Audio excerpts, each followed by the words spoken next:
જોઈએ ગુજરાત એટીએસે 3 આતંકીને ઝડપી પાડ્યા છે। આઈએસઆઈએસ મોડ્યુલના આતંકીઓ ઝડપાયા છે। આતંકી ઘટનાને અંજામ આપે તે પહેલા જ આતંકીઓને ઝડપી પાડવામાં આવ્યા છે। ગુજરાત એટીએસને મોટી સફળતા મળી। છેલ્લા 1 વર્ષથી આતંકીઓ એટીએસની રડારમાં હતા। તો હથિયારો આપવા માટે તેઓ ગુજરાત આવ્યા હતા। અલગ અલગ મોડ્યુલ સાથે આરોપીઓ છે, આતંકીઓ છે એ સંકળાયેલા છે। ગાંધીનગરથી એક આતંકી ઝડપાયો હતો। પૂછપરછના આધારે અન્ય 2ની ધરપકડ કરાઈ છે। 2 આતંકીઓ હૈદરાબાદના હોવાનું પણ સામે આવ્યું છે। તો હૈદરાબાદનો અહેમદ મોયુદ્દીન સૈયદ ઝડપાઈ ગયો છે।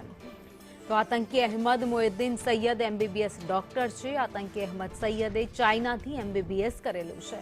તો મોહમ્મદ સુહેલ અને આઝાદ સૈફની ધરપકડ કરાઈ છે। 3 પિસ્તલ 30 કારતૂસ કબજે કરાયા।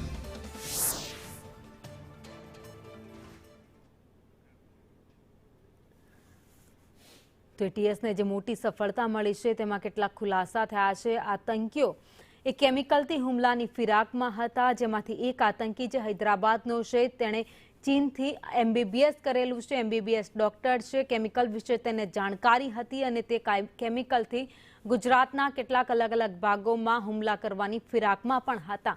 હુમલો કરે, ષડયંત્રને અંજામ આપે તે પહેલા જ એટીએસે આ ત્રણેયને દબોચી લીધા છે। ત્રણેયની પૂછપરછમાં હજુ કેટલાક મોટા ખુલાસા થઈ શકે છે। આ આતંકીઓની સાથે અન્ય કેટલા લોકો જોડાયેલા છે, અત્યાર સુધી કયા વિસ્તારોની તે લોકોએ રેકી કરી છે, મુલાકાત લીધી છે, આ બધી જ માહિતી છે એ લોકોની પૂછપરછમાં સામે આવી શકે છે।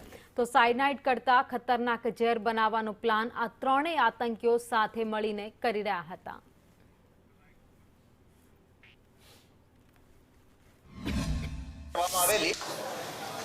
इंट्रोगेशन में સૌથી પહેલા આ પૂછપરછ કરવામાં આવેલો કે ભાઈ એનો શું ઇતિહાસ છે। આ જે માણસ છે એ અરાઉન્ડ લગભગ 35-36 વર્ષની એની ઉંમર છે। એ ચાઇનાથી એમબીબીએસની ડિગ્રી પણ ધરાવે છે। ઘણો બધો સ્ટડીની રીતે, લેંગ્વેજની રીતે ઘણો જાણકાર માણસ છે। એ સોશિયલ મીડિયા ઉપર ઘણી બધી ફોરેન એન્ટિટી જોડે કોન્ટેક્ટમાં હતો।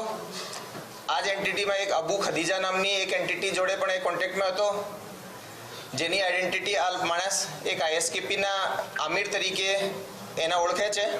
આ લોકોથી જ્યારે પૂછપરછ કરી ત્યારે જાણવા મળેલ કે આ લોકો ઘણા રેડિકલ છે, મૂળતઃ હાફિઝ છે, ભણેલા છે, અને એ લોકો દ્વારા પણ દેશના ઘણા બધા હિસ્સાઓમાં, જેમાં લખનઉ, દિલ્હી, અમદાવાદ વગેરે સામેલ છે, એમાં સેન્સિટિવ પ્લેસીસની થોડી રેકી કરેલી છે, ભીડભાડવાળી જગ્યાઓની રેકી કરેલી છે।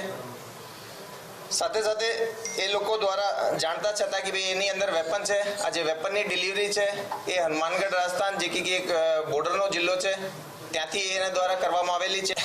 એ પરત એના જણાવ્યા મુજબ એ પરત હૈદરાબાદ જ જવાનો હતો, અને જે રીતે આ રાઇઝિન નામનો જે પોટેન્ટ ઝેર બનાવી રહ્યો છે, જેની કે બહુ નાની ક્વોન્ટિટી પણ બહુ વધારે લોકો માટે સફિશિયન્ટ હોય એને ડેડલી મારવા માટે, કહેવાય છે કે સાયનાઇડથી પણ વધારે પોટેન્ટ છે। પાસેથી કેશ બહુ વધારે નથી, એના પરત જવા માટે પૂરતો હતો, પરંતુ એના પાસેથી 2 મોબાઈલ સૈયદ પાસેથી મળ્યા છે, અને બીજા બંને આરોપી પાસેથી પણ એક મોબાઈલ મળ્યો છે।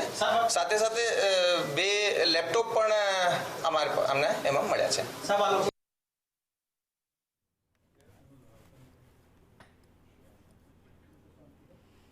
તો એટીએસે 3 આતંકીઓને ઝડપી પાડ્યા છે। હથિયાર સપ્લાય કરવા માટે તેઓ અમદાવાદ, ગાંધીનગર આવ્યા હતા, તે દરમિયાન આતંકીઓને દબોચી લેવાયા છે। એક આતંકીને ઝડપી પાડવામાં આવ્યો હતો, તેની પૂછપરછના આધારે અન્ય 2ને પણ